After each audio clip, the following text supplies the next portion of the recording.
नमस्कार दोस्तों, स्वागत है आपका हमारे YouTube चैनल सूर्य IQ एकेडमी में। आज हमारा जो चैप्टर है वो है sustainable development in India, Bharat में सतत विकास। ये जो नोट्स हम रेफर कर रहे हैं, PDF नोट्स, ये हमारी ऐप सूर्य IQ एकेडमी पे अवेलेबल है। आप वहाँ से डाउनलोड कर सकते हैं। ये दोनों हिंदी और इंग्लिश में अवेलेबल है। उनको डाउनलोड कर लीजिए। उसके बाद में आप उनको देखते हुए इस वीडियो को देखिए, तो आपको और भी अच्छे से समझ में आएगा। तो चलिए शुरुआत करते हैं। आज का जो चैप्टर है सस्टेनेबल डेवलपमेंट इन इंडिया, और जो ऐप है उसकी लिंक मैंने कमेंट सेक्शन में दे दी है। आप वहाँ से ऐप डाउनलोड कर सकते हैं। पहला जो है इसका कंसेप्ट समझ लेते हैं। जो डेफिनेशन है, इसकी परिभाषा जो है सस्टेनेबल डेवलपमेंट की, ये दी थी ब्रेटलैंड आयोग ने, ब्रेटलैंड कमीशन ने 1987 में। उनकी जो रिपोर्ट थी आर कॉमन फ्यूचर, इस रिपोर्ट में उन्होंने दिया था। और इसमें डिफाइन किया गया सस्टेनेबल डेवलपमेंट को, सतत विकास को, ऐसा डेवलपमेंट जो मीट करता है आज की ज़रूरतों को, needs of the present, without compromising the ability of future generation to meet their own needs. Future generation जो है, उनकी जो एबिलिटी है, उनकी क्षमता है, उनकी जो ज़रूरतें हैं, उनको पूरी करने के लिए जो चाहिए होता है, उसको डिस्ट्रॉय किए बगैर, उसको कॉम्प्रोमाइज़ किए बगैर हम आज का जो डेवलपमेंट कर रहे हैं, उसको क्या बोलते हैं? उसको बोलते हैं सस्टेनेबल डेवलपमेंट। ठीक है, ये बड़ी कॉमन सी डेफिनेशन है। और सस्टेनेबल डेवलपमेंट क्या है? 3 पिलर्स पे बना है। पहला है इकोनॉमिक सस्टेनेबिलिटी, मतलब आर्थिक स्थिरता, ऐसी ग्रोथ जो कि वेल्थ दे, किसके लिए?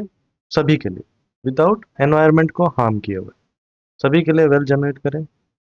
सामाजिक स्थिरता, सोशल सस्टेनेबिलिटी, ये क्या करता है? फोस्टर करता है जेंडर इक्वालिटी, लैंगिक समानता। डेवलपमेंट होना चाहिए कम्युनिटीज़ का। और हेल्थ केयर और एजुकेशन जो है, स्वास्थ्य, शिक्षा, ये सभी का समान मिले, उसका डिस्ट्रीब्यूशन समान हो, ये होगी सोशल सस्टेनेबिलिटी। और तीसरी होती है एनवायरमेंटल सस्टेनेबिलिटी। ये कौन सी होती है? पर्यावरणीय स्थिरता। ये होती है, इसमें रैशनल यूज होता है रिसोर्सेज का। आप कंजर्वेट बचाते भी हैं रिसोर्सेज को, और इन्वेस्ट भी करते हैं रिन्यूएबल एनर्जी, जैसे सोलर वगैरह है। इसके लिए ताकि क्या है? ताकि पर्यावरण में एक स्थिरता बनी रहे, और अपन जो लिमिटेड रिसोर्सेज हैं उसको ख़त्म ना कर दें आगे वाले जनरेशन के लिए। तो ये 3 टाइप की जो पिलर्स हैं सस्टेनेबल डेवलपमेंट में होते हैं। अब केयरिंग कैपेसिटी, एक कंसेप्ट होता है सस्टेनेबल डेवलपमेंट में, केयरिंग कैपेसिटी। ऐसी कैपेसिटी, ऐसी क्षमता, मैक्सिमम लोड और प्रेशर एनवायरनमेंट जो है, जो झेल सकता है ना, ह्यूमन एक्टिविटीज़ का। उसके बाद में उसमें एनवायरनमेंट में डैमेज होने लगे। मान लीजिए एक जंगल है, फॉरेस्ट है, उसमें अगर वो फ्रूट्स देता है, या उसकी आप लकड़ियाँ यूज़ करते हैं, वुड्स यूज़ करते हैं। अब मान लीजिए अगर छोटा फॉरेस्ट है, वो 100 जनों का, 100 फैमिलीज़ को वो सपोर्ट कर सकता है। अगर मान लीजिए वहाँ पे 150 फैमिलीज़ आ जाए, तो इससे क्या होगा?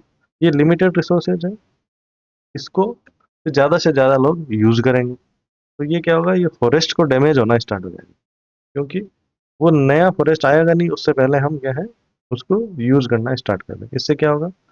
एक डैमेज होना स्टार्ट हो जाएगा।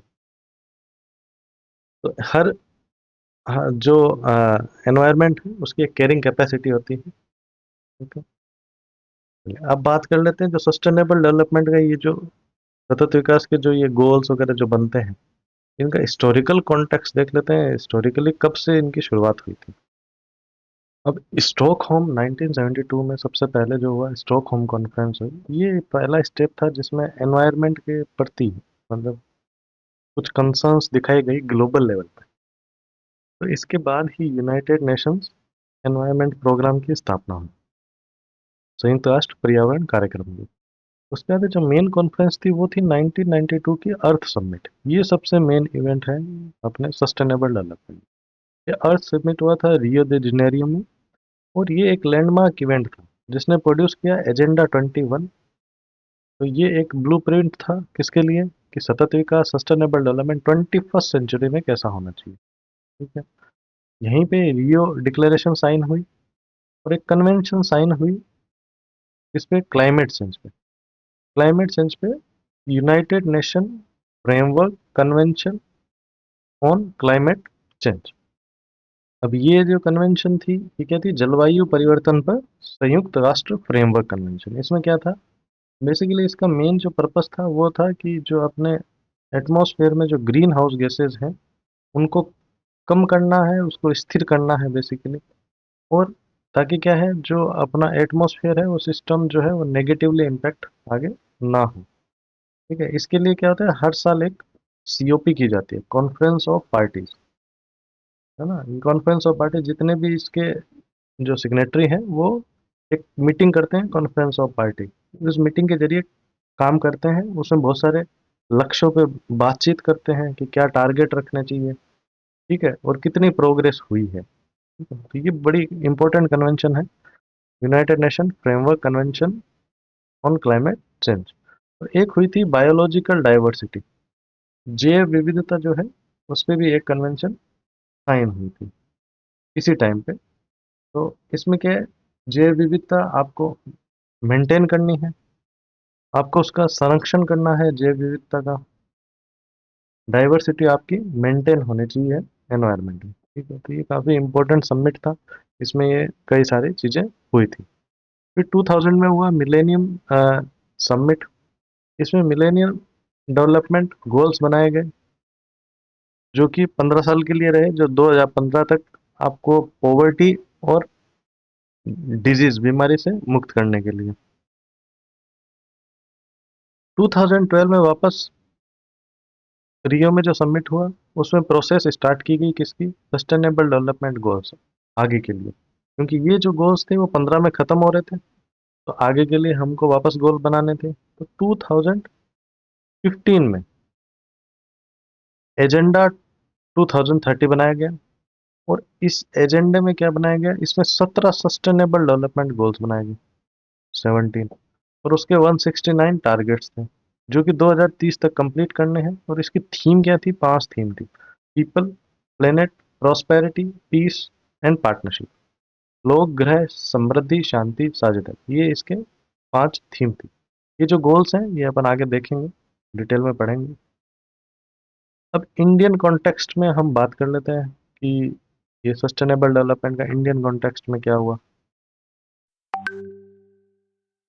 तो इसमें बात करें तो सस्टेनेबल डेवलपमेंट के लिए नीति आयोग एस्टेब्लिश किया गया, प्लानिंग कमीशन को रिप्लेस किया गया, और इसको मेन नोडल एजेंसी बना दिया गया, नोडल बॉडी बना दिया गया कि ये प्रोग्रेस देखेगा कि 2030 तक जो एजेंडा है वो फुलफिल हो, उसकी प्रोग्रेस हो, और लोकल लेवल पे ये गोल्स कैसे पूरे किए जा सकते हैं।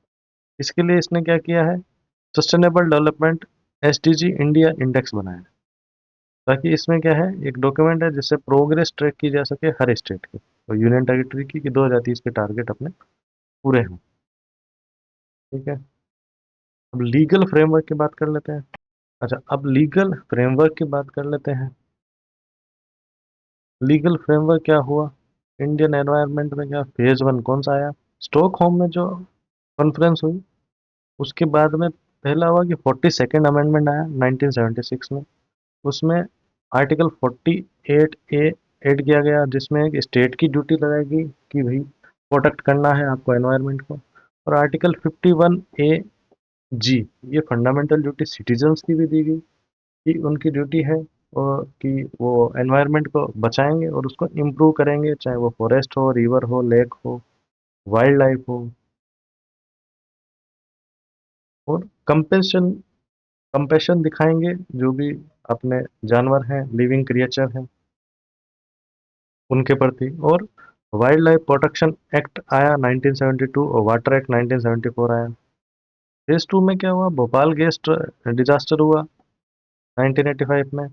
तो उसमें सोशल इक्विटी और जस्टिस पे जोर दिया गया और इन्होंने एनवायरनमेंट प्रोटेक्शन एक्ट 1986 लाया। और एनवायरमेंट इम्पैक्ट असेसमेंट के नोटिफिकेशन आए। पर्यावरणीय प्रभाव आकलन के नोटिफिकेशन 1994 में। ये सेकंड फेज था, फर्स्ट फेज ये था, सेकंड फेज ये हुआ डिजास्टर होने के बाद में। फिर थर्ड फेज आया, उसमें क्या हुआ, ये जो बायोलॉजिकल डाइवर्सिटी एक्ट है वो आया 2002 में, और एनर्जी कंजर्वेशन एक्ट लाया। बायोलॉजिकल डाइवर्सिटी जैव विविधता अधिनियम, मतलब जो डाइवर्सिटी है उसको प्रोटेक्ट किया जाएगा, उसके लिए एक्ट लाया गया। और अभी जो है वो फेज 4 चल रहा है बेसिकली। उसमें क्या है, राइट बेस्ड अप्रोच लाई गई है एक अधिकार के रूप में। उसमें क्या है, जैसे फॉरेस्ट राइट एक्ट है, सबको अधिकार दिया गया है। राइट टू एजुकेशन एक्ट है, शिक्षा का अधिकार है। नेशनल ग्रीन ट्रिब्यूनल एक्ट लाया गया, राष्ट्रीय हरित अधिकरण लाया गया। तो ये सब अभी क्या है, अभी जो अप्रोच होगी वो अधिकार बेस्ड होगी। तो ये जो है ये हमारा लीगल फ्रेमवर्क हुआ। इसके बाद में जो सस्टेनेबल डेवलपमेंट के गोल्स हैं 17, वो हमने यहाँ पे दिए हैं, इनको हम रीड कर लेते हैं। नो पॉवर्टी, कोई भी, ये मैं आगे लिखे भी हैं, वैसा देखना हो तो ये है, कोई पॉवर्टी, गरीबी ना रहे, जीरो हंगर, भूखमरी नहीं, गुड हेल्थ होनी चाहिए, वेलबींग, क्वालिटी एजुकेशन होनी चाहिए, गुणवत्तापूर्ण शिक्षा, जेंडर इक्वलिटी, समानता, क्लीन वाटर, स्वच्छ जल, सैनिटेशन, और अफोर्डेबल क्लीन एनर्जी होनी चाहिए, सस्ती स्वच्छ ऊर्जा होनी, डिसेंट वर्क मिलना चाहिए, इकोनॉमिक ग्रोथ होनी चाहिए, इंडस्ट्री इनोवेशन इंफ्रास्ट्रक्चर होना चाहिए, इनइक्वालिटीज को कम किया जाना चाहिए, सिटीज सस्टेनेबल होनी चाहिए, कम्युनिटी सस्टेनेबल होनी चाहिए, रिस्पॉन्सिव कंजम्पशन जो आप खाएं वो रिस्पॉन्सिबल होना चाहिए, प्रोडक्शन रिस्पॉन्सिबल होना चाहिए, क्लाइमेट एक्शन है, लाइफ जो है वाटर के बिलो जो है उसको भी, लाइफ बिलो वाटर उसको सुरक्षित करना है, और लाइफ ऑन लैंड अबव है उसको भी, पीस होना चाहिए, जस्टिस होना चाहिए, स्ट्रॉन्ग इंस्टीट्यूशन, शांति, न्याय, सुदृढ़ संस्थान, पार्टनरशिप और गोल्स। ये गोल्स जो है उनको अचीव करने के लिए पार्टनरशिप, ये 17 गोल्स हैं। ये जो 17 सस्टेनेबल गोल्स हैं इनको आप अच्छे से याद कीजिएगा, क्योंकि ये कई बार एग्जाम में पूछे जाते हैं। क्वेश्चन बन सकता है SDG 1 किसके लिए है, सतत विकास के जो गोल्स हैं उसमें पहला कौन सा है, दूसरा कौन सा है, पांचवा कौन सा है। इसका आप क्या है शॉर्ट फॉर्म में भी बना सकते हैं ताकि आपको याद हो जाए। अगर हम देखें तो एक शॉर्ट फॉर्म जैसे एच एच वेग, एच वेग, वेड, इन, CPA, BOJP, तो ऐसे आप याद कर सकते हैं। PH एक आदमी का नाम है, PH जो है, PH वेग जो है उसका सरनेम PH वेग, वेड करता है, शादी करता है इन, कहाँ पे, CPA BOGP में। अब इसमें क्या हो गया, ये सारे गोल्स कवर हो गए। P poverty, H hunger, W wellbeing, E education, G gender equality. ठीक है, तो ऐसे आप याद कर सकते हैं। Clean water, E clean energy, D decent work. अब ये IN में आपको याद करना पड़ेगा, इसमें इंडस्ट्री इनोवेशन इंफ्रास्ट्रक्चर और इनइक्वालिटीज लेना पड़ेगा बहुत। ठीक है, एन से इनइक्वालिटीज पूरा भी ले सकते हैं, इनइक्वालिटीज, रिड्यूस्ड इनइक्वालिटीज। फिर सस्टेनेबल सिटीज हो गए। ठीक है, फिर responsible consumption, P for production, A for action. ठीक है, अब life below water, below water, life on land. ठीक है, फिर J हो गया जस्टिस पीस। ठीक है, फिर पार्टनरशिप फॉर गोल्स। तो इस तरह से आप क्या है इसको बना, आप और कोई भी नेमोनिक्स बना सकते हैं, ऐसे कोई शॉर्ट फॉर्म आप बना सकते हैं जिससे आपको इजीली याद हो। तो ये ऐसा आप याद कर लीजिए, एग्जाम में इसमें एक या दो क्वेश्चन बन ही जाते हैं। ठीक है, चलिए आगे चलते हैं। अब इंडिया के एज जो नीति आयोग ने जो लॉन्च किया है उसकी बात कर लेते हैं। अब ये रिलीज हुआ 12 जुलाई 2024 को। रिलीज किसने किया, नीति आयोग ने। और ये फोर्थ एडिशन था। तो ये क्या है, हर स्टेट की क्या प्रोग्रेस है, अपने जो एसडीजी हैं, सतत जो गोल्स हैं, सतत विकास के गोल्स हैं, उसको अचीव करने के लिए। तो ये क्या है, ऐसा करने से क्या होता है, कॉम्पिटिटिव एंड कोऑपरेटिव फेडरलिज्म बढ़ती है, स्टेट की रैंकिंग निकलती है, ये फर्स्ट है, ये सेकंड है, ये थर्ड है। तो क्या उनको मोटिवेशन मिलता है, उन्हें प्रतिस्पर्धा रहती है, कि भाई हमें फर्स्ट आना है, इसके लिए ये बनाते हैं। नेशनल परफॉर्मेंस की बात करें तो ये जो स्कोर है अपना, वो काफ़ी इम्प्रूव हुआ है। 18 में हम 57 का स्कोर था, अभी हम 23 25 71 पे पहुंच गए हैं आउट ऑफ 100। परफॉर्मेंस की कैटेगरी देख लेते हैं। तो इसमें क्या है, चार टाइप की कैटेगरी बनाई गई है: एस्पायरेंट, परफॉर्मर, फ्रंट रनर और अचीवर। ये जो चार कैटेगरी है उसमें जो आकांक्षी है उनको 0 से 49 तक पेपर फॉर जिसने परफॉर्मेंस दिया, परफॉर्मर 50 से 64, फ्रंट रनर है 65 से 99, अचीवर 100 पे है। तो इंडिया क्या है, मोस्टली अब फ्रंट रनर कैटेगरी में है, क्योंकि अभी आप देखेंगे, आपको ये बताया था, अभी स्कोर 71 चल रहा है, तो अपन कौन सी कैटेगरी में है, लगभग फ्रंट रनर कैटेगरी में है। ठीक है, अब स्टेट की बात कर लेते हैं। सारे स्टेट में प्रोग्रेस हुई है, और हाईएस्ट जो स्कोर है वो उत्तराखंड और केरला का है, उसके बाद में तमिलनाडु और हिमाचल प्रदेश का। ठीक है, और सबसे फास्ट जो इम्प्रूवमेंट कर रहा है वो कर रहा है यूपी, उत्तर प्रदेश, जम्मू कश्मीर और उत्तराखंड। ये सब काफ़ी प्रोग्रेस कर रहे हैं। गोल वाइज बात कर लें तो एस एसडीजी 1 है जो पॉवर्टी वाला है, वो स्कोर काफ़ी 60 से 72 हो गया है। और जो मल्टी डायमेंशनल बहुपक्षीय जो पॉवर्टी है वो भी काफ़ी कम हो गई है, वो 24 से 14 14.96% पे आ गई है। और जो हंगर वाला है इंडेक्स है, उसमें अपन एस्पिरेंट कैटेगरी से परफॉर्मर में आ गए, स्कोर 52 हो गया है। क्यों? क्योंकि ज़्यादातर जो लोग हैं उनको अपन ने नेशनल फूड सिक्योरिटी एक्ट में अनाज देते हैं। और फिर थर्ड वाला जो है वो है गुड हेल्थ और वेलबींग, इसमें भी हमने स्कोर क्या है, 77 पे आ गया है। और मैटरनल मोर्टेलिटी रेट है वो 97, प्रत्येक 1 लाख बच्चों के जन्म पे केवल 97 ही अभी अ, जो उनके मदर हैं उनकी डेथ हो रही है, वो भी नहीं होनी चाहिए, बट काफ़ी अभी इम्प्रूवमेंट आया है हेल्थ सिस्टम में।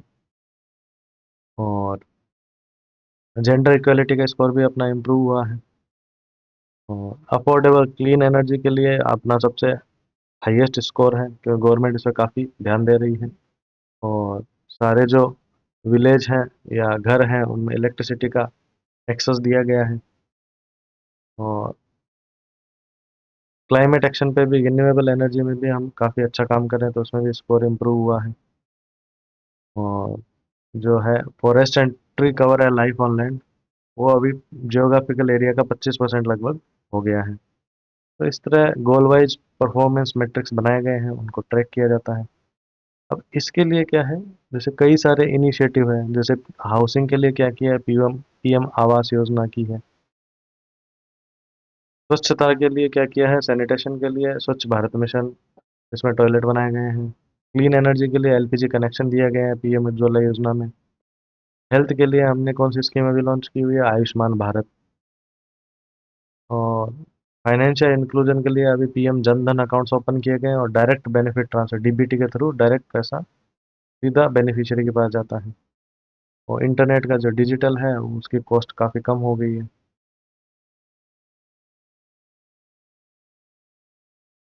तो ये इसकी समरी हो गई। अब बात कर लेते हैं 10th सस्टेनेबल डेवलपमेंट की जो रिपोर्ट है।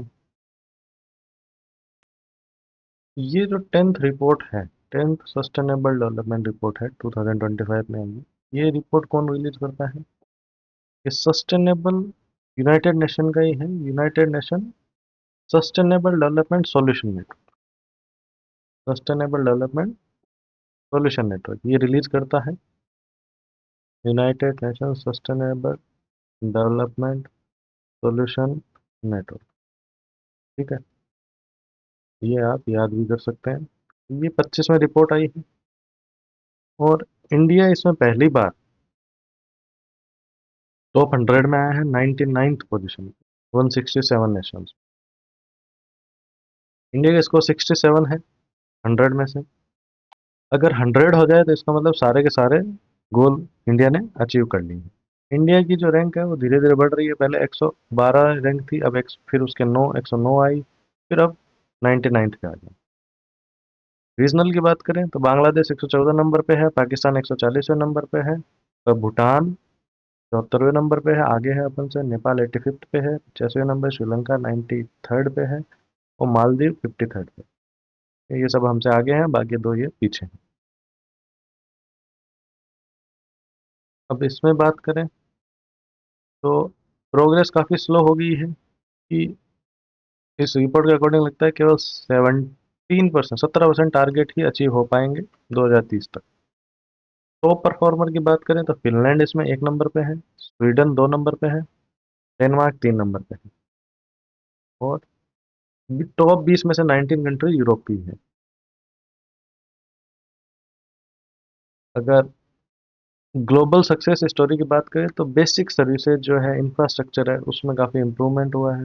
मोबाइल इंटरनेट में, ब्रॉडबैंड में काफ़ी, इलेक्ट्रिसिटी में एक्सेस में इम्प्रूवमेंट हुआ है। और 5 एरिया में डिक्लाइन भी हुआ है, जैसे ओबेसिटी बढ़ गई है, प्रेस फ्रीडम है, नाइट्रोजन मैनेजमेंट है, रेड लिस्ट इंडेक्स है, करप्शन का परसेप्शन है।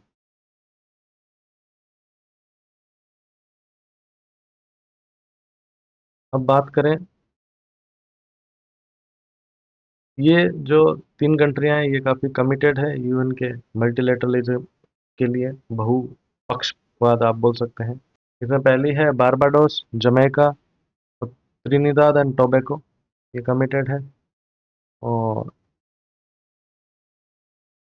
यूनाइटेड नेशन को इसमें क्या है, 193rd रैंक दिया गया। ये भी आप याद कर सकते हैं क्योंकि ये क्या है, जो एग्रीमेंट हुआ था इसके लिए, सस्टेनेबल डेवलपमेंट गोल्स के लिए, उसमें इसने भाग नहीं लिया था। इसने इसका विरोध किया था और विड्रॉ कर लिया था। तो ये क्वेश्चन है, काफ़ी इंपॉर्टेंट बनता है कि सबसे लास्ट रैंक कौन है यूनाइटेड। हम जनरली उसको टिक नहीं करते इस वाले में, क्योंकि वो उस एग्रीमेंट का पार्ट नहीं है, तो उसका क्या है, 193rd रैंक दिया गया है।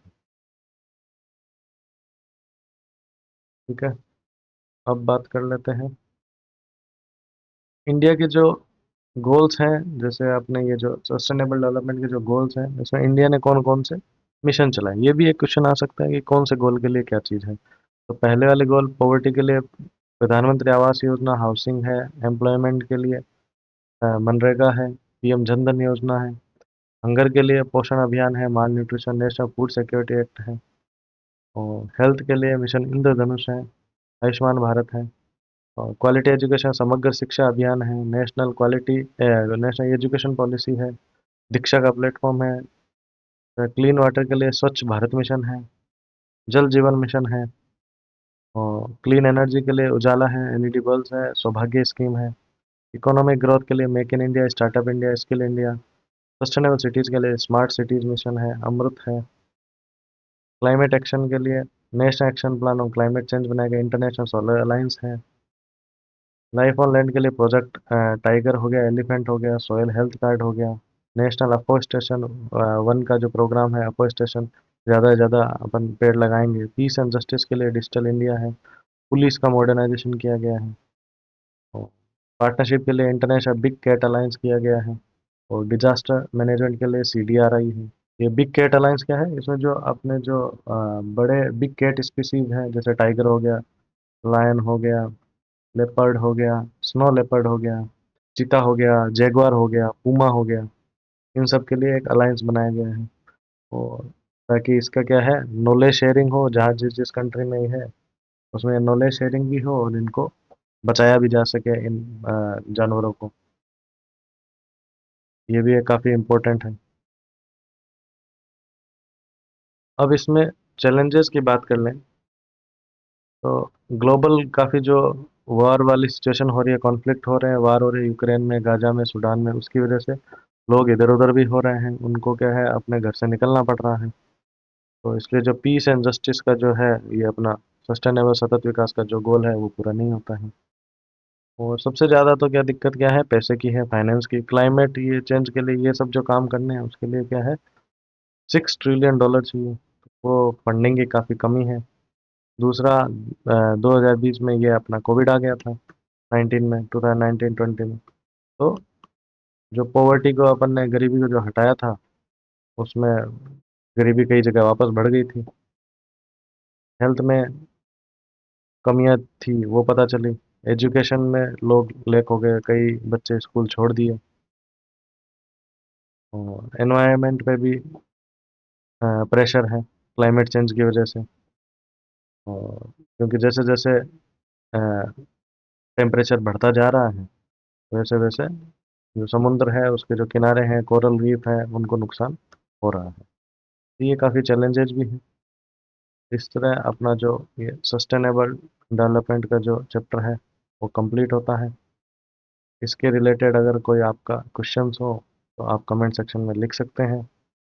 और इस चैप्टर के लिए हमने कंप्लीट जो टेस्ट सीरीज है वो चलाई हुई है।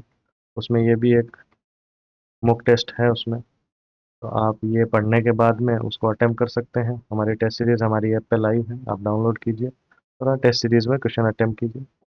ऐसे ही वीडियोस के लिए हमारे चैनल को लाइक, शेयर एंड सब्सक्राइब करें। मिलते हैं अगले वीडियो में। बहुत बहुत धन्यवाद।